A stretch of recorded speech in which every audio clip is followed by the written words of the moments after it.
شرحي سورة كيسنا قوان قبتا سورة الشرح يجون قوما إرقما لا بل سورة يجون بسم الله الرحمن الرحيم جنة كرانا ألم نشرح لك صدرك قومتين تفيف بل إثنيجي يا إرقما قومتسات دران تفوتر تيري جيشون أم ربين قومتاتنا قومومان براتي دران فدي ربين قوم بل إسي أمانتي سلمنا تناف قوبيسي علمي أدادات قوبيسي قوم بلوخ النيف دقما وودانا عنك يجون سر لفن كيني نوتي وزرك يجون باء دليتي سن إرجمان دلي غرغدورة نرمات دقما أما باء أنتم باء مالي ديرو درت دقما ولا لكيسة تراني ربي في ذي بروم سخنان علمي تنقو خنا وان باي يبقى قرابو سيجورا وودعنا عنك وزرك يجون باء سر لفن كيني نوتي جبكا باء ولا لا سني ثمانو ولا لا dhuguma isummaanuu baadha alladhii jechuun ba'aan sunu anqadha zahraka jechuun qaduuda siqute jemma warafa'naa laka dhikraka jechuun maqaa kee nuti ol siin fuuneeje gizii azaanaa hunda akkasumammaa nam tokko hoggaa shaadaa ji'u maqaa rabbiitti aansee maqaa ergamaatti aansa jechuudha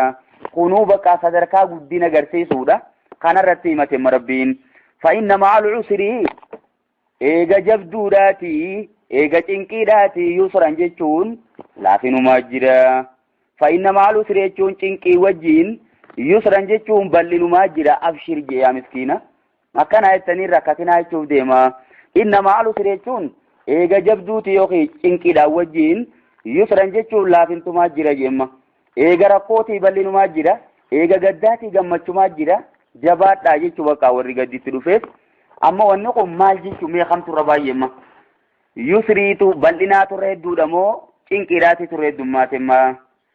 وعسر بين يسرين إذا فكرته تفراجان عسرين أما cinqiin takkuma qofa dubbatame jaan yusriin ammoo lama dubbatame mee kamit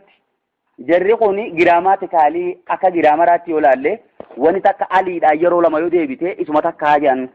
ila aliidhaan arrajul yoo jennee ma gurbaa tokko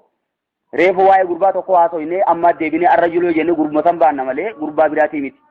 yommoo dura arrajulun jenne gurbaa jenne amma garagallee rajulun jenne gurbaan kunii fi sun adda jaan nakiraan waan adda addaarra buuti amma usrun beeyna yusreyni amala bal'inni lamaa jira rakkoommoo takkuma qofa dubbate jechuudha saniifuu rakkoon marfamtee jirti haa cuucamtee jirti rakkatina nuun jemma rabbiin rabbi rakkoo jalaanuu haa baasu farakkatellee rabbi rakkoo keessaa baasu faayidaa faraqta jechuun hoggaadha raawwattee ati yaa ergamaa kiyya ibaadaarraa yookiin hujuma takka irraa hoggaa raawwatte fansab jechuun jabaadhu du'aa itti jabaadhu jeelaa lammaaseesi du'aa itti fufu jechuudha dhuguma faraaqni kun shughulii takka duraan irra jiraattee shughulii irraa raawwattee biizii ta'uu dhiifnaan yeroon tun yeruma du'aa itti fayyadamanimma fansab jechuun jabaadhu ibaadaa rabbiitti eeyyuwa amma faraaqa jechuun shughulii addunyaa taatu ta akhiraa taatu wooma feeteen waati fakkeenyaaf waan takka gaffixxe jechuun wallahi wanni sun waan jabduudha amma salaatullee ilma kala faakaatee hanqa filaaniin salaateette san raawwachuun isaa waan guddoodha jechuu bakka gara boodaatti du'aa jabaadhu jechuma wa ilaa rabbika immoo gara rabbii keetii farghab kajeeli kajeellaan ta'ee guddoo ta'uu qabdi jechuu bakka naman kajeelin ha kajeeltu rabbii khaaliqa ta'uu qaba malee naman kajeelini subhana rabbika rabbil izzati amma yasifun ergaa khaleel gal kharat dhaabdanii jiran fakkaata